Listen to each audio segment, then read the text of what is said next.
Hey guys, welcome back to the channel. Today I'm going to be talking about the Puell Multiple ratio, which was created by David Puell, and it has just crossed below a historic value that has corresponded to bottoms in the prior bear markets.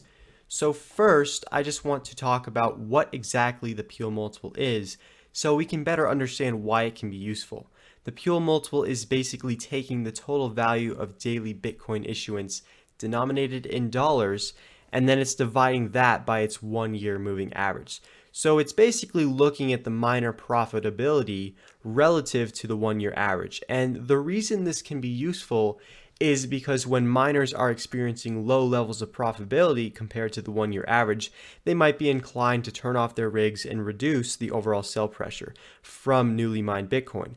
Or if it's very, very high, then that means the miners are at some very high levels of profitability and they might be more likely to add and sell their tokens at that large profit margin, further increasing the sell pressure. So we can look at this ratio and see that historically, whenever the Puell multiple crosses certain values, it has represented extreme environments where in the past that has represented bottoms in the Bitcoin bear markets. So currently I have the Puell multiple on the bottom here. This is this white line on the graph here, and then the green line is just my constant that I want to filter for whenever the Puell multiple is below this constant.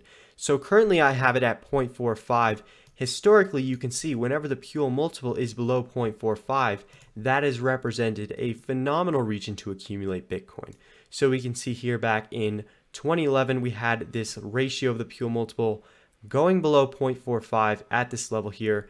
And once again here in 2015, we can also look at 2018, see the Puell multiple did reach those levels back here. And then this time in June of 2020, it wasn't necessarily a bottom from a price standpoint, but it did represent a great opportunity to accumulate Bitcoin leading into this bull run.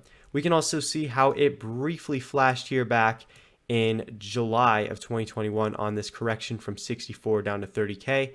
And currently we're back at these levels on the Puell multiple corresponding to around 0.45 or less.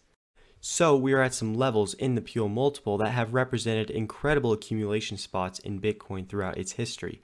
And one of the things that we can actually do is we can narrow down this data and filter it for even stricter points and more of the extremes. So instead of having only the data below a Puell multiple ratio of 0.45, we could say make it only filter out data below a Puell ratio of 0.4. And what happens when you narrow it down is you really just get only the bear markets. So it filters out this time period back in the summer of 2020 when we had that cross below 0.45. It also filters out the summer of 2021 where we had the correction down from 64 to around 30K. So just looking at the times when the Puell ratio has gone to 0.4 or lower gives you only the 3 prior bear markets and nothing else. And once again, the Puell ratio has reached that level last month in June when Bitcoin was around $19,000. So we can speculate that we are reaching valuations that we've only seen at the end of bear markets, and therefore we may be at the point where the bear market lows are potentially in, or we are getting very close to them.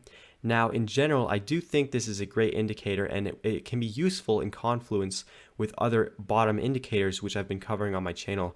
A lot of them are pointing towards the fact that this $19,000 region could potentially be a phenomenal region to accumulate for the long term. But one of the caveats of this indicator is that it could always continue lower.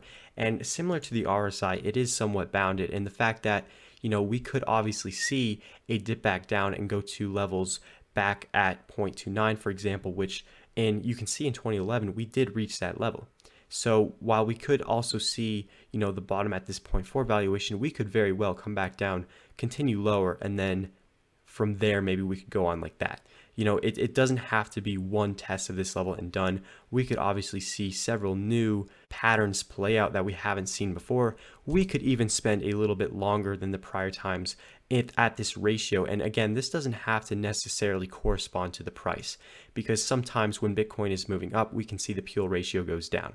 Similar to in March when we were at this 50, 60K region, we went all the way up to 69K, but the Puell ratio continued to decline. So similar to how it can go down when price is moving up, price can move down while this is moving up. So do consider that there are some drawdowns to this indicator. But in general, with the confluence of the other stuff I've been talking about on my channel, like the 200-week simple moving average, MACD, logarithmic regression, all the other indicators we've been covering, I do think this is going to be looked back upon as a phenomenal region to accumulate Bitcoin for a multi-year time horizon. So if you guys enjoyed, please do consider leaving a like and subscribing. And if you guys want to check out the sponsor for this channel, you can head over to ftx.us. This is where I buy, sell, and trade cryptocurrency. And if you want to use my referral code SNOWYCRYPTO, you can get a 5% discount on your trading fees. So I'm going to leave a link to that in the description below. I definitely recommend checking them out. And thank you to FTX for being our partners. So I hope you guys enjoyed once again. And as always, I will see you in the next one.